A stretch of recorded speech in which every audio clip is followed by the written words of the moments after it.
हमारे चैनल को सब्सक्राइब करें और बेल नोटिफिकेशन को जरूर दबाएं। ज्योतिष रत्न केंद्र चैनल के आज के हमारे इस कार्यक्रम में आप सभी प्रिय दर्शक गणों का बहुत बहुत हार्दिक स्वागत और अभिनंदन। मेरे प्रिय साथियों, मैं हूं आचार्य पंडित सर्वदानंद शर्मा और मेरी ओर से भी आप सभी को बहुत बहुत प्यार भरा नमस्कार। हमारे आज के इस कार्यक्रम में हम एक ऐसा विषय लेकर के आए हैं जिससे तकरीबन हर व्यक्ति आज जुड़ा हुआ है, यानी कि जुड़ा भी हुआ है और इसके कारण जीवन में उसके परेशानियां भी बहुत अधिक हैं, जिसको हम एक अंग्रेजी के वर्ड में बोल देते हैं छोटे से शब्द में डिप्रेशन। तो देखिए, डिप्रेशन आज ये शब्द बहुत सुनने में आ रहा है। आप कहीं भी चले जाइए, बैठ जाइए, बात चर्चा जहां आरंभ होती है वहां आपको डिप्रेशन की भी बात ना हो ये मुमकिन ही नहीं है। और उसका सबसे बड़ा कारण क्या है वो आप भी जानते हैं, हम भी जानते हैं। डिप्रेशन होने का आज के इस युग में जो समय चल रहा है, ये वर्तमान, उसका सबसे बड़ा कारण एक ही है कि व्यक्ति तनावग्रस्त है, बहुत ज़्यादा प्रेशराइज्ड है, यानी कि तनाव में आता है, वो तनाव में रात को सोता है, जब उसकी निद्रा खुलती है, निद्रा से जागता है तो वहीं से उसका तनाव शुरू हो जाता है, टेंशन। यानी कि सोते जागते चलते फिरते सिर्फ और सिर्फ जीवन में टेंशन और तनाव। और जब ये चीज़ें होती हैं तो डिप्रेशन का होना बहुत ही स्वाभाविक है। अब डिप्रेशन का शिकार कोई बहुत ज़्यादा है, कोई बहुत कम है, लेकिन तकरीबन हर कोई व्यक्ति इसका शिकार है आज के समय में। तो मेरे प्रिय साथियों, मैंने जैसा कहा कि ये जो डिप्रेशन है ये सिर्फ और सिर्फ इसलिए है कि हमारे ऊपर जो काम का बोझ, काम की टेंशन, हम स्ट्रेस रहता है हमारे ऊपर, उसके कारण जब तनाव बढ़ता है तो तनाव के साथ साथ डिप्रेशन बढ़ता है और भी बीमारियां शरीर में जन्म लेना आरंभ कर देती हैं और हमारी जो शरीर की क्षमता है वो दिन प्रतिदिन कमजोर होती जाती है। तो हमारी कोशिश होनी चाहिए कि हम ऐसी स्थिति पैदा ना होने दें अपने जीवन में, क्योंकि अगर एक बार ये चीज़ हमारे अंदर घर कर गई तो व्यक्ति को ये कहीं का नहीं छोड़ती। तो ये तो बात हमने जो आपसे करी है अभी, ये तो सामाजिक जो समाज में चल रहा है इस समय, जो हम देख पा रहे हैं, उसके विषय में बताया था। लेकिन ये जो डिप्रेशन है, अगर हम इसको एस्ट्रोलॉजिकली देखें, ज्योतिष के आधार पर अगर हम इसको समझने की कोशिश करें, तो ये किन ग्रहों का इसमें भरपूर योगदान रहता है, इसके विषय में आज हम आपको बताएंगे कि ज्योतिषीय कौन से कारण होते हैं जो व्यक्ति डिप्रेशन में घिर जाता है, आ जाता है। तो देखिए, ज्योतिष के अनुसार डर, वहम, डाउट और डिप्रेशन का कारण हो सकते हैं मुख्य तौर पर ये ग्रह और कुंडली में बनने वाले कुछ इस प्रकार के ये योग, जिनकी चर्चा अब आपके साथ हम करने जा रहे हैं। तो मेरे प्रिय दर्शकगण, मेरे प्रिय साथियों, ज्योतिष शास्त्र में हमारे चंद्रमा को मन का कारक माना गया है। वहम, डर और डिप्रेशन जैसी जो ये स्थितियां हैं, ये हमारे मन से ही तो जुड़ी हुई हैं। ये समस्याएं सब मन से ही तो सब आरंभ होती हैं ये चीजें। और चंद्रमा की स्थिति अगर खराब है तो समझिए कि मन की स्थिति खराब है। यानी कि चंद्रमा की खराब स्थिति के कारण मन का विचलित होना, वहम जैसी स्थिति और डर जैसी परेशानियां व्यक्ति को जीवन में होने लगती हैं।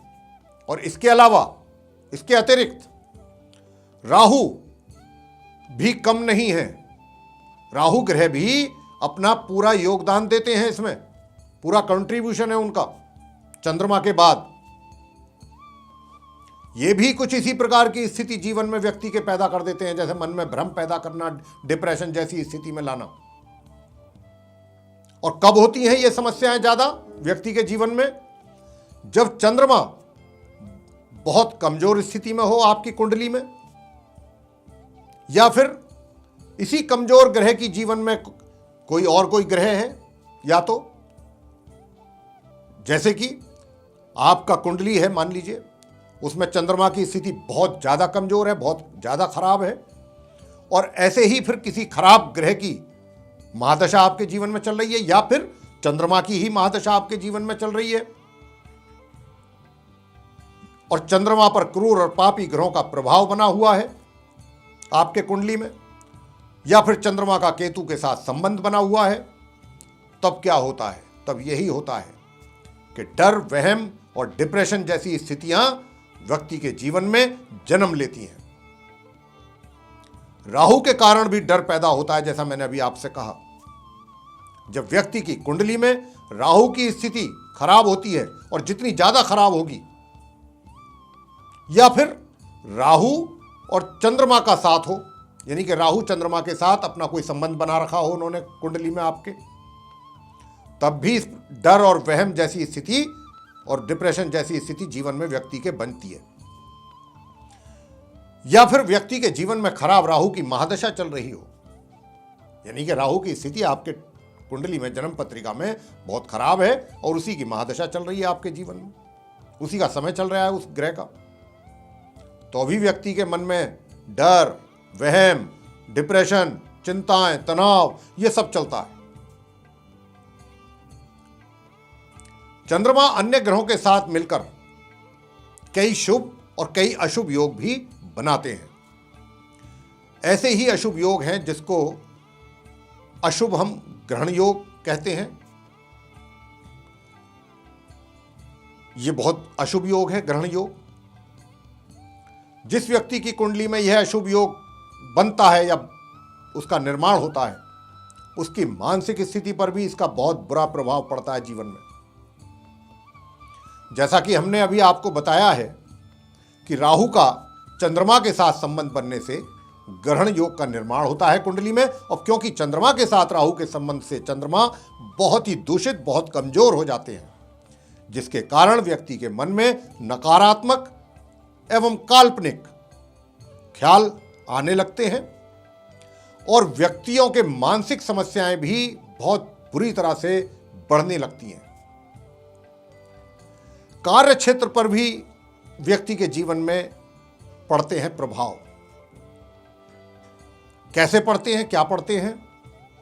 कुंडली में चंद्रमा और राहु का अशुभ योग, जो कि ग्रहण योग का निर्माण होता है, जिससे बनने पर सबसे एक व्यक्ति को नींद में बाधाएं पैदा होती हैं, नींद नहीं आ पाती पूरी तरह से, यानी कि जब वो सोने के लिए जाते हैं इस प्रकार के व्यक्ति, तो उनकी निद्रा उनसे दूर चली जाती है, तनाव में रहते हैं, वो नींद नहीं आती आसानी से, या नींद आ भी गई है और नींद बीच में खुल जाती है, तो फिर दोबारा नींद आना बहुत मुश्किल हो जाता है, बहुत टेंशन में रहते हैं ऐसे व्यक्ति।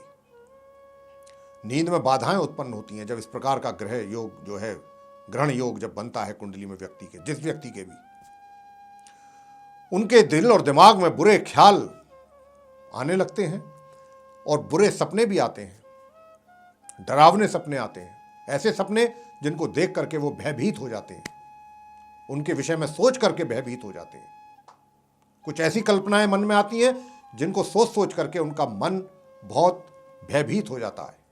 इतना ही नहीं, ये लोग हर कार्य को लेकर बहुत ही कंफ्यूज रहते हैं, आशंकित रहते हैं, डरे हुए रहते हैं कि मैं ये करूंगा तो मेरा पता नहीं क्या हो जाएगा, मुझे ये करना चाहिए या नहीं करना चाहिए, कंफ्यूज्ड ही रहते हैं और परेशान रहते हैं, और कोई भी अपने लाइफ में कोई स्टेप अच्छा नहीं ले पाते, चाहे वह नौकरी से संबंधित हो, या व्यापार से संबंधित हो, या फिर पारिवारिक जीवन से संबंधित हो, या उनके कोई व्यक्तिगत जीवन से ही संबंधित क्यों ना हो।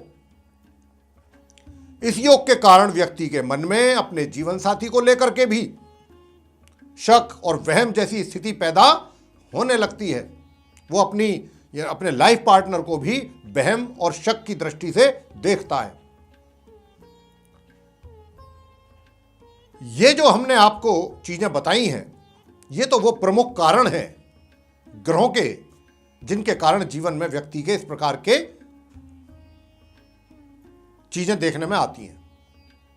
तथा इसके अतिरिक्त कुंडली का जो प्रथम भाव होता है, जिसको हम लगन भाव कहते हैं, यानी कि लगन भाव, और कुंडली का पंचम भाव, जिसको हम फिफ्थ हाउस कहते हैं, ये दोनों हाउसेस जो होते हैं चार्ट में, लगन चार्ट में, इनको भी देखना बहुत जरूरी होता है कि इनकी स्थिति कैसी है, कहीं इन पे अशुभ ग्रहों का प्रभाव तो नहीं है। और जो इन घर के स्वामी हैं, जो स्वामी ग्रह हैं, उनकी स्थिति को भी जांचना परखना बहुत आवश्यक हो जाता है कि उनकी स्थिति कितनी कमजोर है, कितनी खराब है, या कितनी मजबूत है। यह भी एक विषय है, इसको भी हमें जरूर ध्यान में रखना चाहिए। तो इसका भी हमें जरूर एनालिसिस अवश्य करना चाहिए कि उनके जो दोनों घर हैं, लगन भाव और पंचम भाव, उनकी स्थिति, उनके मालिकों की स्थिति, उनके जो लॉर्ड प्लेनेट्स हैं, उनकी स्थिति कैसी है।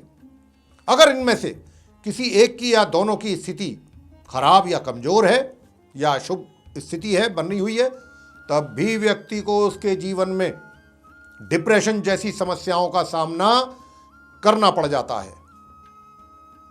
ग्रहण योग के अशुभ फलों को कम करने के लिए वो कौन से उपाय जो आप कर सकते हैं, वो हम आपको बताते हैं।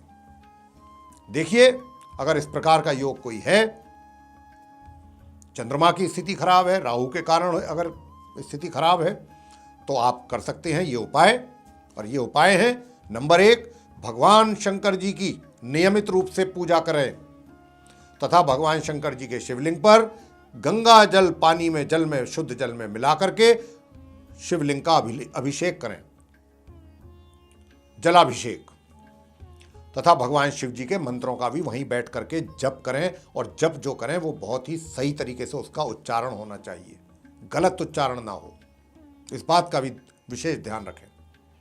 नंबर 2, सोमवार के दिन भगवान शिव जी को खीर का भोग अगर लगाते हैं और इसको प्रसाद के रूप में स्वयं भी ग्रहण करते हैं और बांटते भी हैं, तो यह भी बहुत सुंदर उपाय है।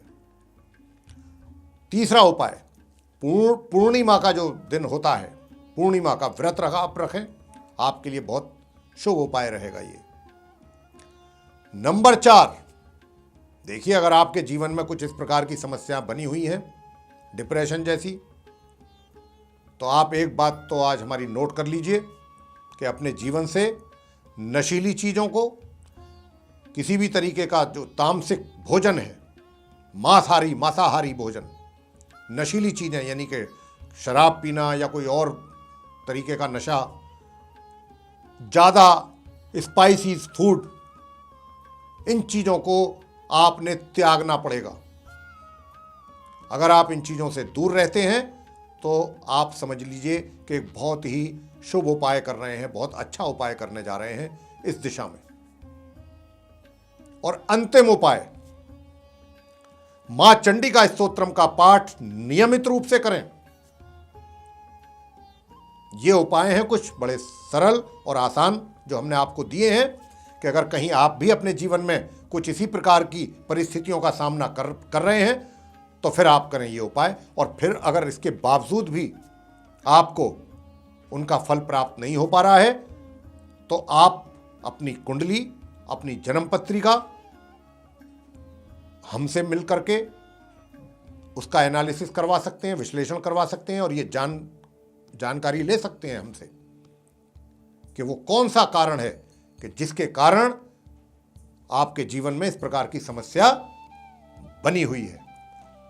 और उसके लिए अगर आप हमसे मिलना ही चाहते हैं और मिल करके अपनी समस्या का समाधान चाहते हैं एस्ट्रोलॉजिकली, तो आप हमारे जो नीचे दिए गए नंबर हैं वहाँ पर डायल करें और डायल करके वहाँ से हमसे मिलने का अपॉइंटमेंट लेकर के आप हमसे सीधे संपर्क कर सकते हैं, हमारे पास आकर के अपनी समस्या का समाधान पा सकते हैं एस्ट्रोलॉजिकली। तो ये था एक छोटी सी चर्चा, एक जानकारी जो समाज में फैली हुई है, बहुत लोगों का नुकसान हो रहा है इससे। तो इसको लेकर के हमने सोचा था कि हम जरूर इसके विषय में आपको ये विषय पे चर्चा करना चाहते हैं, और आज हमने इस चर्चा को किया है। ये चर्चा अगर आपको पसंद आई है तो आप इसको लाइक करें, शेयर करें, और चैनल को भी सब्सक्राइब करना ना भूलें। साथ ही जो बेल आइकन है उसको अवश्य दबाएं, तथा हमारे आने वाले दिनों में जो नए कार्यक्रमों के वीडियोस हैं वो आप तक आसानी से पहुंच सकें, और उसका आप समय अनुसार लाभ प्राप्त कर सकें। इसी के साथ बहुत बहुत धन्यवाद। जय माता दी।